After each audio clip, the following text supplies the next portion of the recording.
यावर रामचंद्र की, पवन सुत हनुमान की, उमापति महादेव की, कोलोजीबाई सब संतन की, सनातन हिंदू धर्म की, छत्रपति शिवाजी महाराज की, धर्मवीर छत्रपति संभाजी महाराज की, भारत माता की, भारत माता की, भारत माता की। वंदे वंदे वंदे।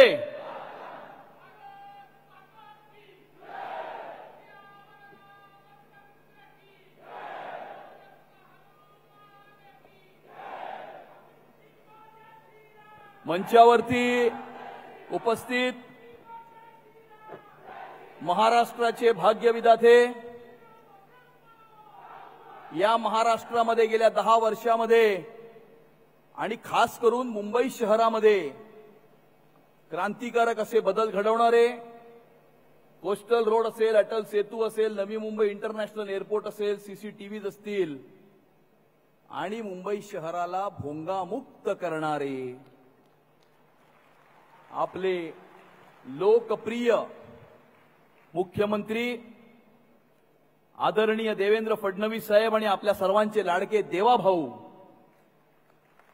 महाराष्ट्र भारतीय जनता पार्टीचे अध्यक्ष रवींद्र चव्हाण साहेब, केंद्रीय मंत्री पीयूष गोयल साहेब, महाराष्ट्र विधानसभेचे अध्यक्ष राहुल नार्वेकर साहेब, कॅबिनेट मंत्री माझे मोठे भाऊ आशिष शेलार साहेब, कॅबिनेट मंत्री आणि मुंबई भारतीय जनता पार्टीचे माजी अध्यक्ष मंगलप्रभात लोढाजी, विधान परिषदेतील भारतीय जनता पार्टीचे गटनेते प्रवीण दरेकर साहेब, प्रसाद लाड साहेब, आमदार मिहिर कोटेचाजी, माजी खासदार मनोज कोटकजी, माजी खासदार गोपाळ शेट्टीजी, आमदार अतुल भातखळकरजी, आमदार रोगेश सागरजी, मुंबई भारतीय जनता पार्टीचे महामंत्री सुनील राणेजी, मुंबई भारतीय जनता पार्टीचे माजी अध्यक्ष भाई गिरकरजी, मधु चव्हाणजी, राज पुरोहितजी, प्रकाश मेहताजी,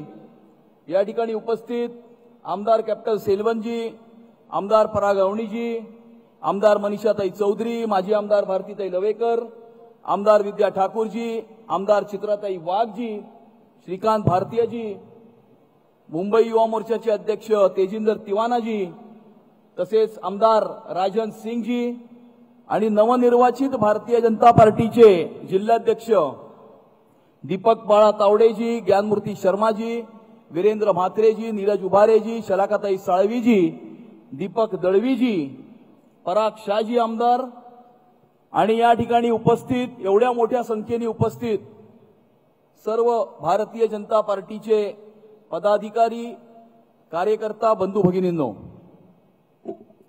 सर्वप्रथम तर मी पंतप्रधान नरेंद्र मोदीजी, या देशाचे कणखर गृहमंत्री अमित शहाजी, राष्ट्रीय अध्यक्ष जे.पी. नड्डाजी, आपले लोकप्रिय मुख्यमंत्री देवेंद्र फडणवीसजी, महाराष्ट्र भारतीय जनता पार्टीचे अध्यक्ष रवींद्र चव्हाणजी आणि तमाम भारतीय जनता पार्टीच्या सर्व कार्यकर्त्यांचे मी अत्यंत मनापासून आभार प्रकट करतो। आपण माझ्यावरती जो विश्वास दाखवलात आणि जी जबाबदारी माझ्यावरती दिलेली आहे त्यासाठी मी आभार प्रकट करतो आणि तसंच एवढ्या मोठ्या संख्येने जमलेल्या इथल्या तमाम भारतीय जनता पार्टीच्या कार्यकर्त्यांच्या समोर नतमस्तक होतो। या मुंबई शहराचा अध्यक्ष आणि या मुंबईच्या महानगरपालिकेची येणारी निवडणूक, हे मुंबई शहर 1947 नंतर संयुक्त महाराष्ट्राची चळवळ बघितलेले हे मुंबई शहर, 1980च्या दशकांमध्ये गिरणी कामगारांचा संप बघितलेले हे मुंबई शहर आणि 1985च्या नंतर अंडरवर्ल्डनी या मुंबई शहराचा ताबा कसा घेतला याचाही अनुभव घेतलेलं हे मुंबई शहर आणि त्यानंतर 1992 साली बॉम्बस्फोट झाले आणि खऱ्या अर्थाने भारतीय जनता पार्टीच्या कार्यकर्त्यांनी या मुंबई शहराला जर काही दिलं असेल तर 1995 साली ज्या वेळेला शिवसेना भारतीय जनता पार्टीची सत्ता आली त्यावेळेला आदरणीय गोपीनाथजी मुंडे गृहमंत्री उपमुख्यमंत्री झाले आणि क्रिमिनलायझेशन ऑफ पॉलिटिक्सवर हवा घालून या मुंबई शहरातनं कायमचं अंडरवर्ल्ड संपवण्याचं काम हे गोपीनाथजी मुंडेंनी त्यावेळेला केलं. पहिल्यांदा मुंबईला कंजेशन फ्री करण्याकरता त्याच 95 ते 99च्या दरम्यान नितीन गडकरी साहेबांनी 56 उड्डाण पूल या मुंबई शहरामध्ये बांधून खऱ्या अर्थानं मुंबईला कंजेशन फ्री करण्याचं काम त्यावेळेला नितीन गडकरीजींनी केलं. त्यानंतर आपण बघितलं 1999 ते 2014 कशा प्रकारचं सरकार या महाराष्ट्रामध्ये होतं हे आपण सर्वांनी त्याचा अनुभव घेतला. त्याच कालावधीमध्ये 2006 मध्ये ट्रेनमध्ये बॉम्ब ब्लास्ट झाले, बीएसटी मध्ये ब्लास्ट झाले. 2008 मध्ये दक्षिण मुंबईमध्ये जो मोठा हमला या मुंबई शहरावरती झाला त्यावेळेला गृहमंत्री त्यावेळेचे असं म्हणाले होते की आम्ही संपूर्ण मुंबई शहराला सीसीटीव्ही कॅमेरे लावू. परंतु 2008 ते 2014 सीसीटीव्ही कॅमेऱ्याचं साधं टेंडरही त्यांना काढता आलं नाही. 1999 ते 2014 आपण मुंबईत एक मेट्रो बघितली, एक मेट्रो अंधेरी ते घाटकोपरची 11 किलोमीटरची एक मेट्रो. आणि अशा प्रकारचा काळ महाराष्ट्राने बघितल्यानंतर 2014 मध्ये महाराष्ट्राच्या क्षितिजावरती असा उगविला सूर्य नवा. महाराष्ट्राच्या क्षितिजावरती असा उगविला सूर्य नवा. आणि 2014च्या नंतर ज्या प्रकारे, ज्या गतीने, ज्या प्रामाणिकतेने महाराष्ट्रात तर अनेक जलयुक्त शिवार असेल, समृद्ध एक्सप्रेसवे असेल, परंतु या मुंबई शहरामध्ये कोस्टल रोडची पहिली संकल्पना कोणाची होती? काँग्रेसवाल्यांची होती. अरे आपल्याच सरकारकडनं एक परवानगी सुद्धा ते आणू शकले नाहीत. त्या कोस्टल रोडचं भूमिपूजनही देवाभाऊंनी केलं आणि उद्घाटनही देवाभाऊंनी केलं. अटल सेतूची संकल्पना 1970च्या दशकातली संकल्पना होती. काय करू शकले? 30-40 वर्ष काही करू शकले नाहीत. त्याचं भूमिपूजनही देवाभाऊंनी केलं, उद्घाटनही देवाभाऊंनी केलं. 2008 मध्ये गृहमंत्री म्हणाले होते आम्ही सीसीटीव्ही कॅमेरा लावू. 2014 मध्ये मुख्यमंत्री झाल्याच्या नंतर सीसीटीव्हीचं टेंडर काढलं आणि 2016 मध्ये संपूर्ण मुंबई शहरामध्ये 7,000 पेक्षा जास्त सीसीटीव्ही कॅमेराज हे आपल्या देवाभाऊंनी लावले. नवी मुंबईचं इंटरनॅशनल एअरपोर्ट असेल किंवा वरळीतल्या बीडीडी चाळीमधल्या मराठी माणसाला त्याच ठिकाणी 500 फुटाचं घर बनवून देण्याचं काम असेल, ही सर्वच्या सर्व कामं ही गेल्या 11 वर्षामध्ये आपल्या लाडक्या देवाभाऊंनी घडवून आणली. नरेंद्र मोदीजींच्या केंद्रातल्या सरकारचं त्यांना असं पाठबळ होतं की 7 लाख कोटीपेक्षा जास्त निधी हा मोदीजींनी फक्त आणि फक्त मुंबई करता दिला. या तुमच्या आणि माझ्या मुंबई करता दिला. रेल्वेचं इन्फ्रास्ट्रक्चर बघा, एस्कलेटर, एसी ट्रेन्स, अनेक प्रकारचे आमूलाग्न बदल, क्रांतिकारक बदल हे गेल्या मुंबई शहरामध्ये फक्त 11 वर्षामध्ये आपल्याला मोदीजींच्या सरकारच्या मार्फत आणि देवाभाऊंच्या सरकारच्या मार्फत हे आपल्याला पाहायला मिळाले. पण हे सर्व बदल हे मुंबई शहरामध्ये होत असताना हे बदल केंद्र सरकार आणि राज्य सरकारच्या माध्यमातून झाले. मुंबई महानगरपालिकेच्या माध्यमातून काय झालं? 1997 ते 2022 25 वर्ष काय 2G 3G कोलगेट फिलगेट काय नाही. या देशातला सगळ्यात मोठा भ्रष्टाचार म्हणजे 3 लाख कोटीचा मुंबईच्या महानगरपालिकेतला भ्रष्टाचार हा आपण 1997 ते 2022 या कालावधीमध्ये आपण बघितला. दर आठवड्याच्या स्टँडिंग कमिटीवर 5% जगतात आणि मराठीच्या गप्पा करतात. कोविडच्या काळामध्ये तर कळसच केला. यांनी थर्मोमीटर नाही सोडले, यांनी ऑक्सिमीटर नाही सोडले, यांनी पीपी किट नाही सोडल्या, यांनी बॉडी बॅग्सही सोडल्या नाहीत. कोविड केअर सेंटरची कहाणी तर वेगळीच आहे. आणि त्यामुळे मुंबईच्या महानगरपालिकेमध्ये आपण केलेलं 25 वर्षामध्ये काम काय? शोकेस करायला काहीच नाही. आमच्याकडे 1000 कामं आहेत देवाभाऊंनी केलेली जी आम्ही सांगू शकतो, छाती ठोकून सांगू शकतो. होय कोस्टल रोड आम्ही केला, होय अटल सेतू आम्ही केला, होय सीसीटीव्ही आम्ही लावले, होय बीडीडी चाळीतले मराठी माणसाचं घर आम्ही केलं, नवी मुंबईचं इंटरनॅशनल एअरपोर्ट आम्ही करतोय. 10 कामं आहेत, तुमच्याकडे काय सांगायला? तुमच्याकडे सांगायला काय नाही.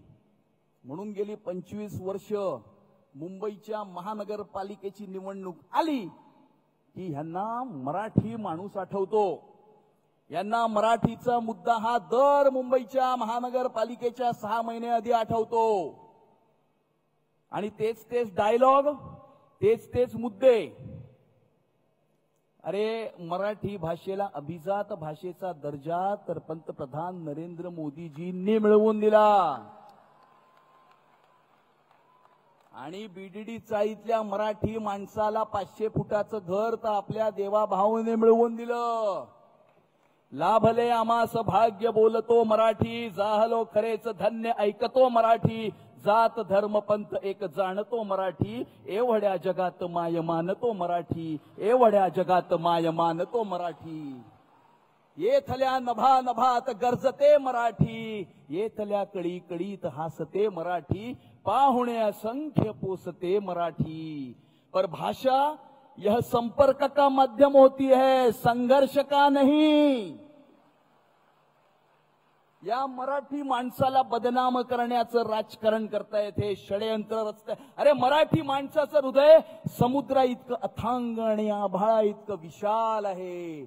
या मुंबई शहरामध्ये या देशाच्या कानाकोपऱ्यातून जे कोणी येतात, या महाराष्ट्रात राहतात, या मुंबईत राहतात, मराठी भाषा बोलतात, ते सर्व मराठी आहेत असं आम्ही समजतो. आणि तुम्ही या मारामाऱ्या करून, कुट्या करून देशभरात नाही जगभरामध्ये मराठी माणसाचं नाव तुम्ही बदनाम करताय, आपलं संपलेलं राजकारण पुन्हा एकदा जिवंत करण्याकरता. परंतु मराठीचा मुखवटा पुढे करायचा, चेहरा पुढे करायचा आणि त्याच्या मागून एक वेगळंच राजकारण रचलं जात आहे, एक वेगळंच राजकारण रचलं जात आहे. आणि ते राजकारण आणि ते षडयंत्र हे मुंबई शहराचा रंग बदलण्याचं षडयंत्र आहे. आपण बघितलं की कुणाच्या प्रचार फेरीमध्ये पाकिस्तानचे झेंडे फडकले होते, कुणाच्या प्रचार फेरीमध्ये बॉम्ब स्फोटचे आरोपी प्रचार करत होते. जय भवानी जय शिवाजीच्या घोषणांना कुठल्या घोषणांनी रिप्लेस केलं होतं.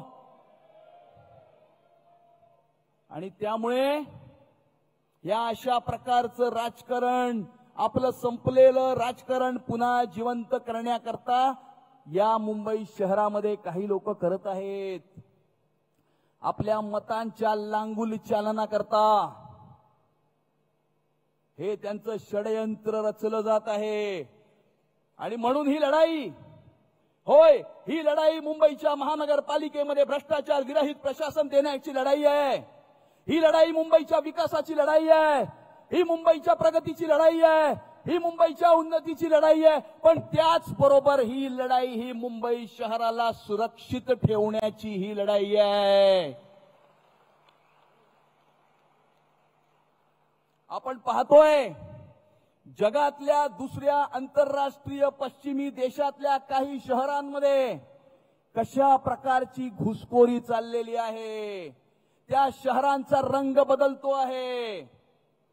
त्यांना कळलंच नाही की त्यांच्या पायाखालून कधी वाळू सरकली, हे त्यांना कळलंच नाही. आणि याचं प्रत्यय जर काही देशातल्या महापौरांची आडनावं आपण जर चेक केली किंवा तपासली तर तुम्हाला त्याचं उत्तर कळेल. त्या महापौरांची आडनावं काय आहेत ते बघा,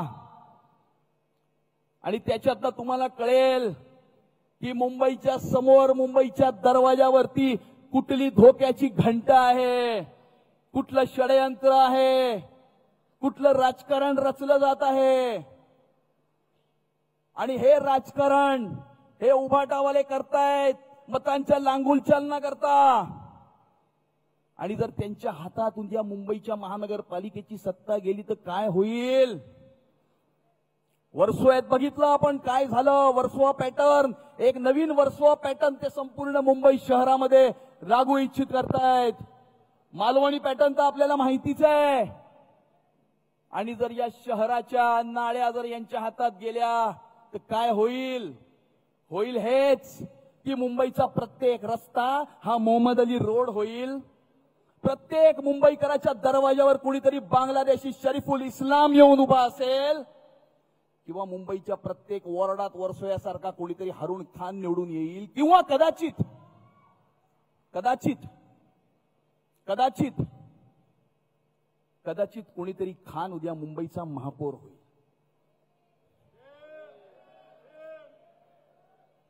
आणि त्यामुळे मुंबईकर मोठ्या आशा, आकांक्षा आणि अपेक्षांनी आपल्या सर्वांकडे पाहतोय.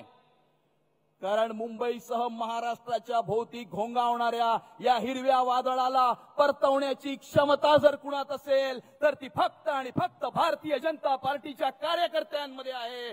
आणि म्हणून धनुष्यटा प्रहार कर, तू सबसे पहला वार कर, सिंहसी दहाड़ कर, शंकसी पुकार कर, रुके न तू, थके न तू, झुके न तू, थमे न तू, तू युद्ध कर, तू युद्ध कर, तू युद्ध कर, तू युद्ध कर.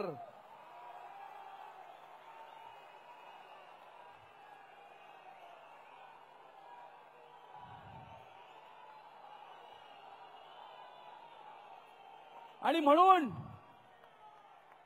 येणाऱ्या काळामध्ये आता आपल्या लाडक्या देवा भाऊंनी जो प्लॅटफॉर्म लॉन्च केला, प्रत्येक भारतीय जनता पार्टीचा कार्यकर्ता हा प्रत्येक मुंबईकराच्या दरवाजावरती जाईल, मुंबईकरांचे आशीर्वाद घेईल, ती लिंक भरून घेईल, मुंबईकरांच्या सूचना घेईल, आवाज मुंबईकरांचा, संकल्प भाजपचा. ही मोहीम पुढचे 2 महिने आपण सर्व मिळून राबवू आणि या सूचनांच्या आधारावरती भारतीय जनता पार्टीचा आणि आपल्या मुंबईकरांचा जाहीरनामा आपण तयार करू.